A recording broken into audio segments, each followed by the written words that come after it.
Welcome to Toy Business Unboxed, your gateway to the secrets of the toy industry. Here, Jason Shea, a toy entrepreneur and expert in the field.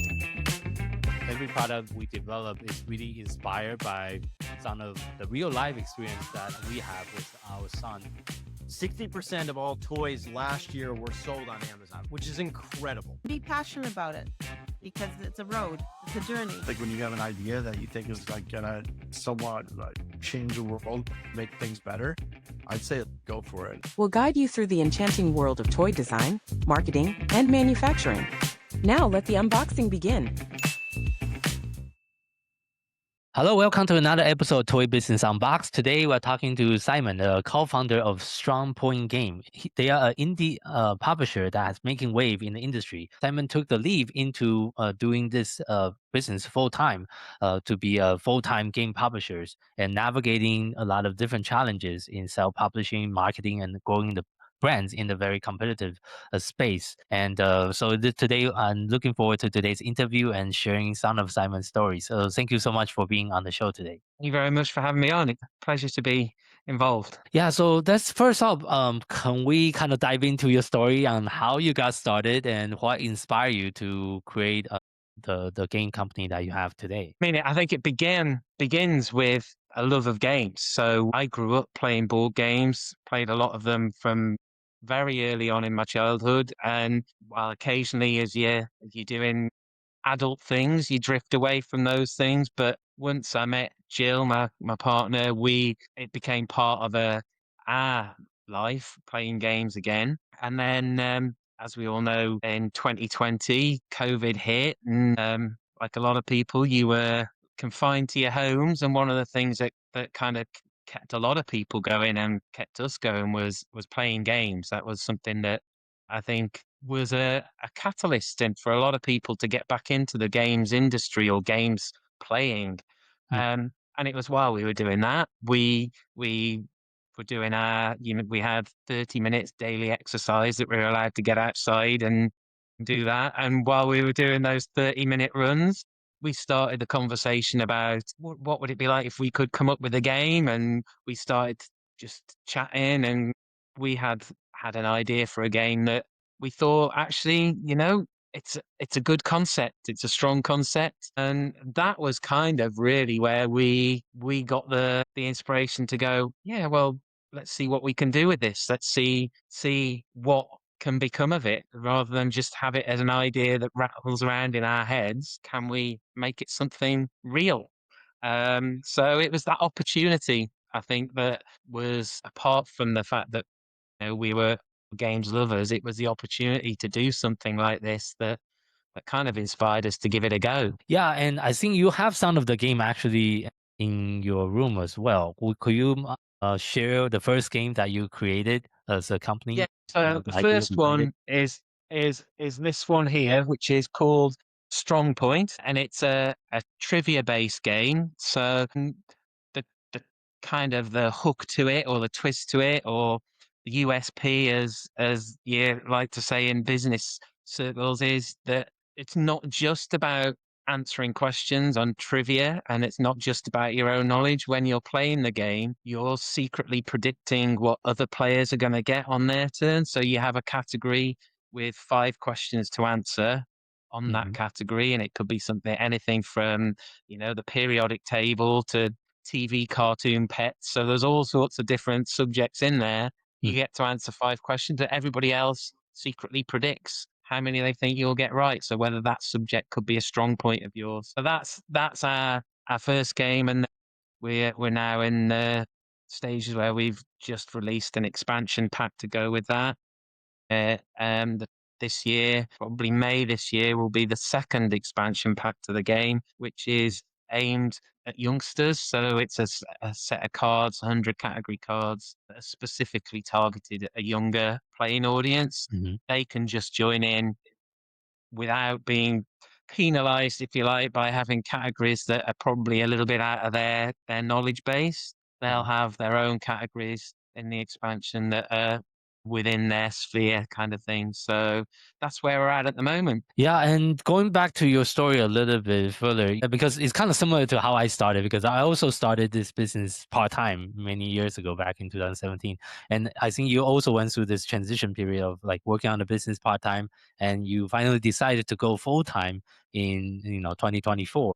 What make you finally decide to go full-time, and how has that transition been like? Yeah, I mean, so I'm full time. Jill, my partner, who's the other side of the other person involved in Strongpoint Games, she still works part time in her other job.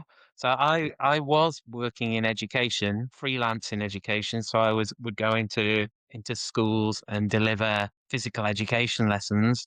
And it Mm, came to the point at the end of the last academic year, mm. one of my major contracts, one of the schools that I did a lot of work in, were looking to move in a different direction, and so they said I I wouldn't be needed from for this academic year going forward. And Oh, actually, it was a case that it was the push that I needed. So I mhm. was at that point when faced with the choice of, do I go out and seek more contracts to do that job, or Yeah, do I just go full time and give everything I've got to Strongpoint Games? And it was an easy decision. It was an I easy see. decision Yeah. to make. This is where my passion is. This is what I love to do.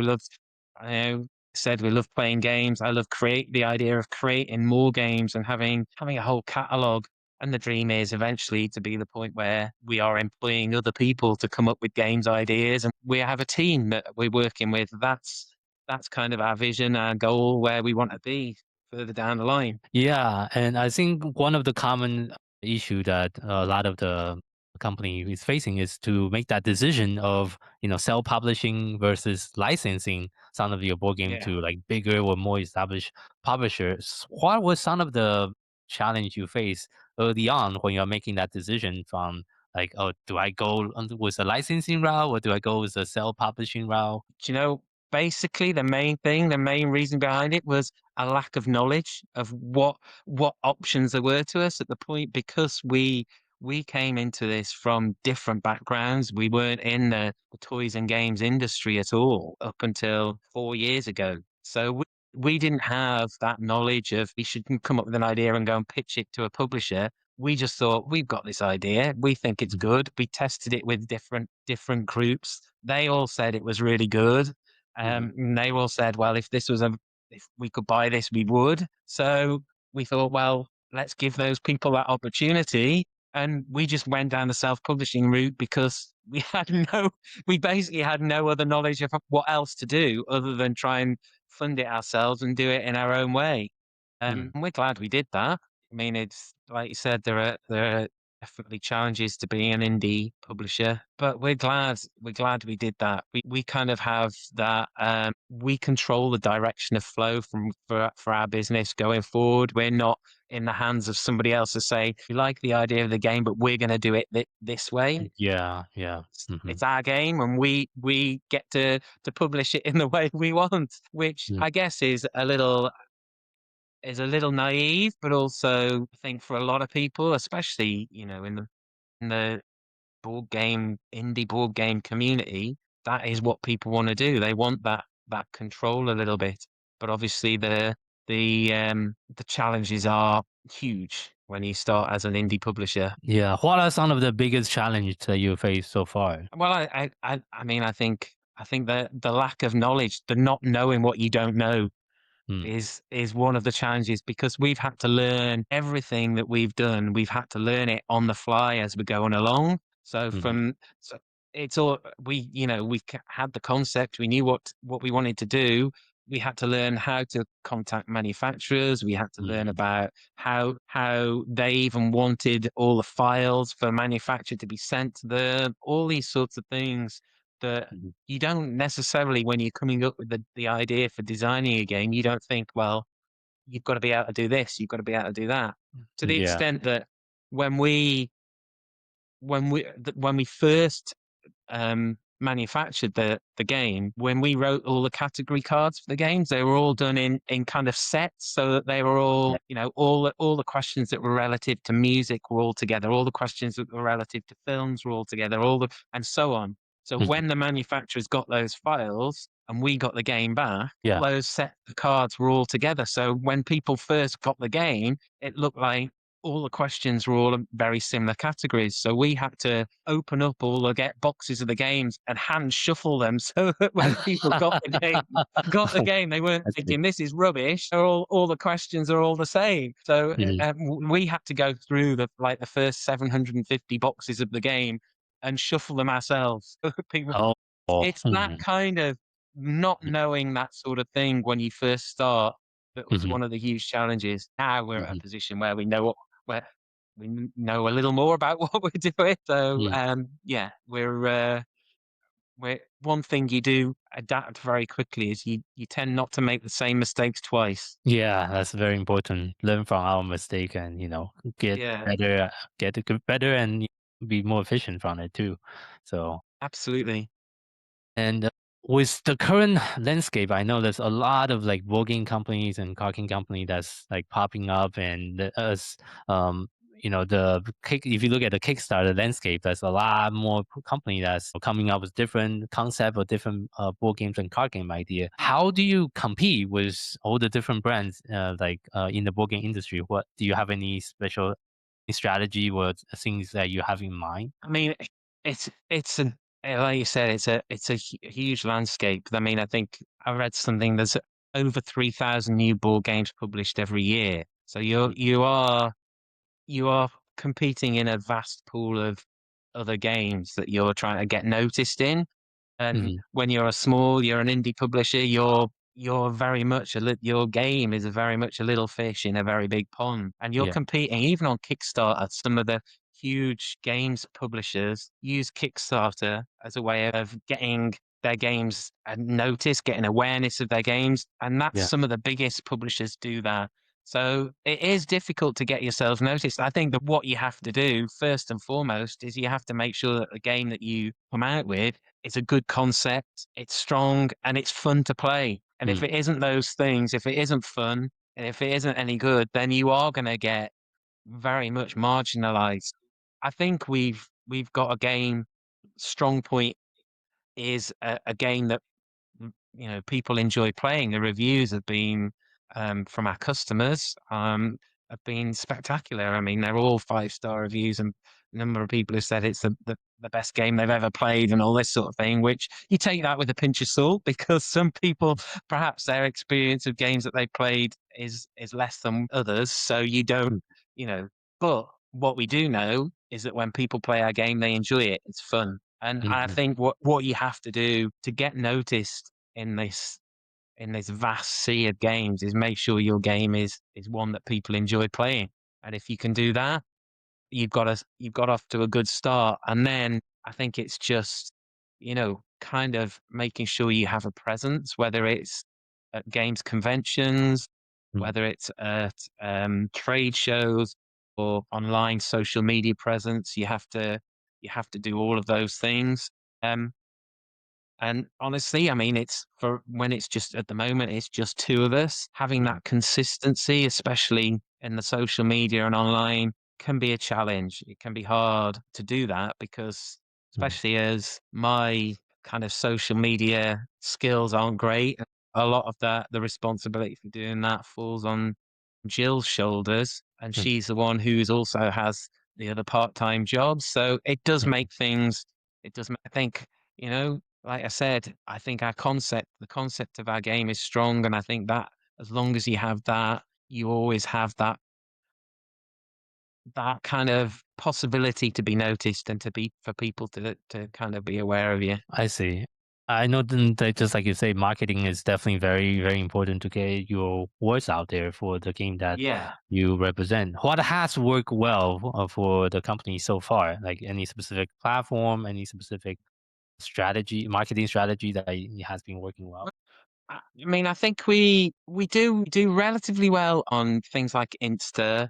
I mean, we're not as active on TikTok as probably we could and maybe should be. It's a platform that we haven't really delved into very much, and I think it's obviously one that has a great kind of opportunity for marketing Mhm. strategies. Um, So that's something that we probably in the future will probably take more seriously looking into that. But actually, some of the things that have worked best for us have been the kind of live in-person events, Okay. whether it's being games conventions where Mm. you just have that visibility and people will, your convention of gamers, your game isn't necessarily going to be for everybody, but people will stop and have that conversation. What's this? How does this work? And usually when we can stop and engage people in conversation about the game, Mhm. quite often they'll walk away with a copy of it because because they like the sound of the concept.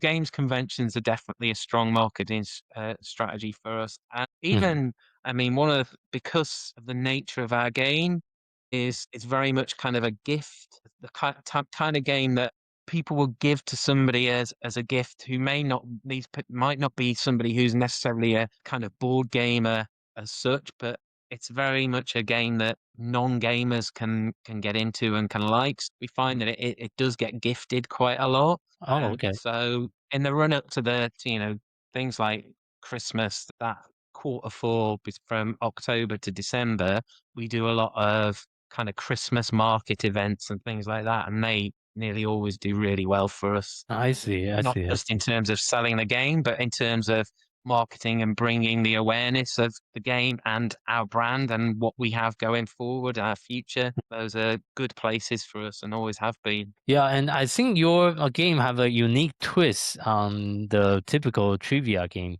Can you explain Yeah, the concept a little bit further, and how do you land on that concept? yeah. So the twist is that you don't necessarily have to be brilliant at trivia to win the game, which I think does set it apart from a lot of the other trivia games that are available. You can win based on how well you know the people that you're playing with and knowing what their strengths and weaknesses are. So if you can effectively predict accurately how well other people are going to do on their own goes, you can score points on other people's turns and win the game without even answering all that many trivia questions correctly yourself, which I think does provide a little bit more of an opportunity for those people who will say, "Oh, I'm hopeless at trivia. I'm no good at that sort of thing. I don't like trivia." It's always the same person who wins when we play trivia games. I think our game kind of levels the playing field a little bit. So that's probably the unique selling point.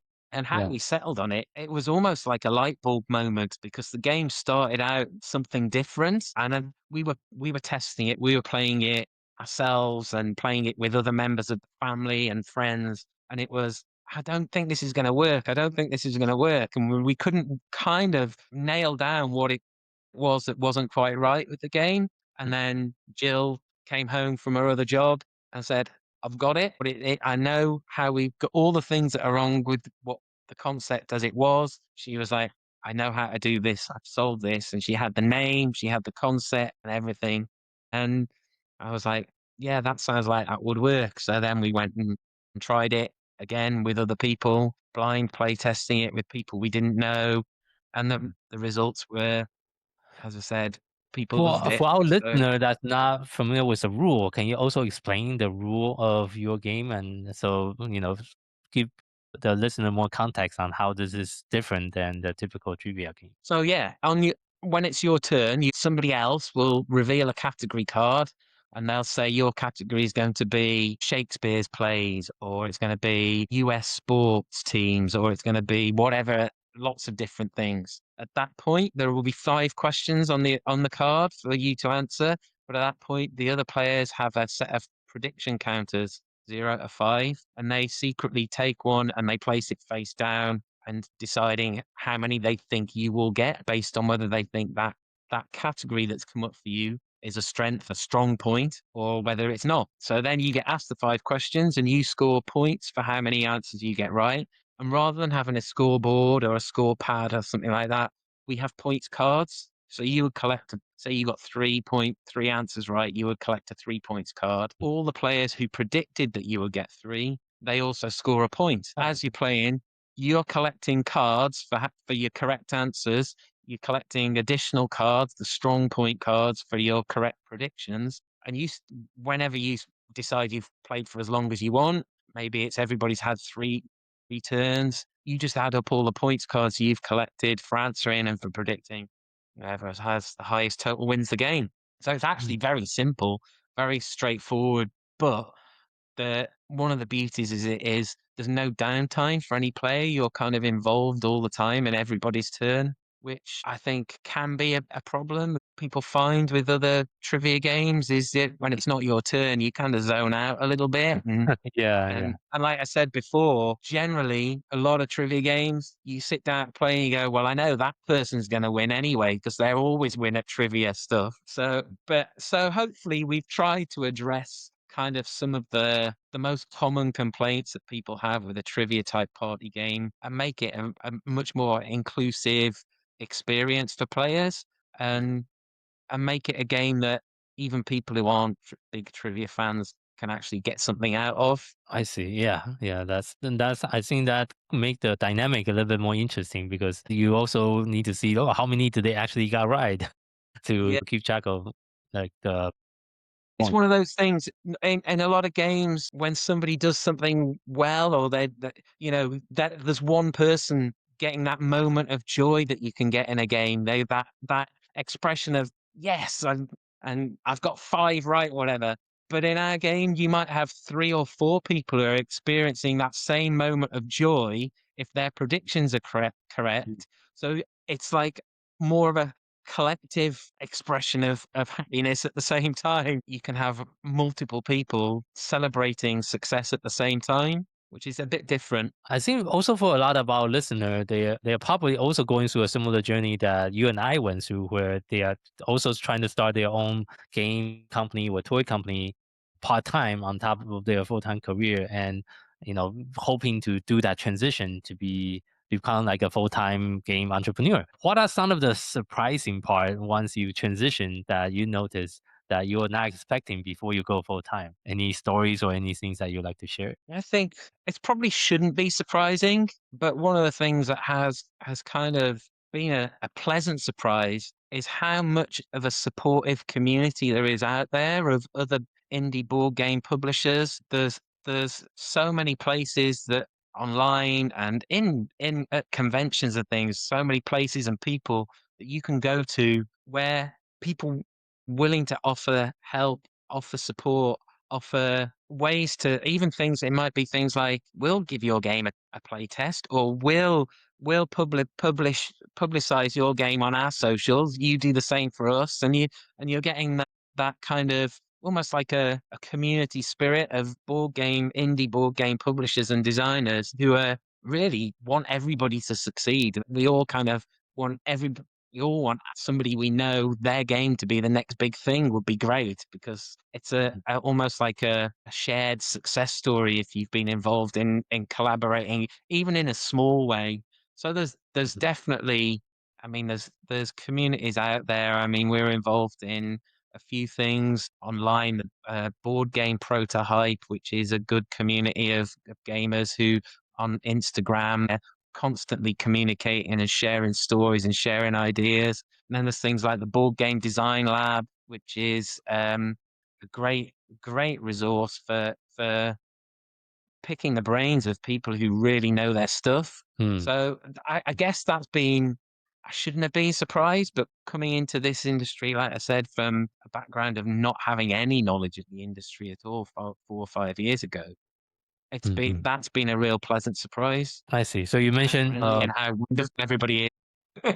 okay. So you mentioned the board game design lab and any other resources that you recommend for people to look into. So, the another one that we kind of are involved in, it's more like a I don't know how to describe it really. It's like a group where you just chat and you share posts, and every week you'll have like a theme where you can talk about something that's in your game, or just something that you're interested with, and it goes into this feed, and everybody's communicating and sharing ideas, and that's called Board Game Prototype. Board game So prototype. Okay. yeah, so that's another great community of people. And what other advice will you give to as we're kind of wrapping up today's interview? Yep. The final question I always like to ask is like, if you have to share just one piece of advice with someone that's getting started in the toys and game industry, what would that be from your perspective? If you have a concept that you believe in and you think is strong, then you have to believe in yourself and take that opportunity to try and do something with that.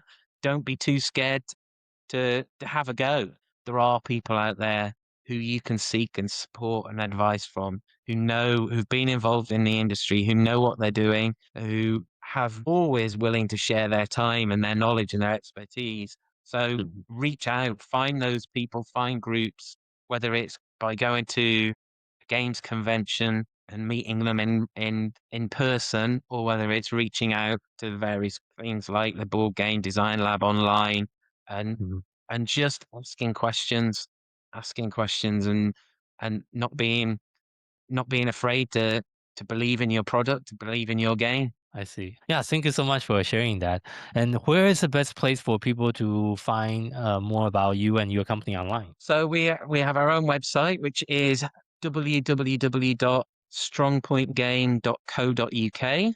So that from there you can find, it tells a little bit about our story, our journey. Also has a portal where you can buy the game if you're interested, if it sounds like something that you would find fun. We are we do sell on the most massive selling platform in the world, so you can get our game on Amazon.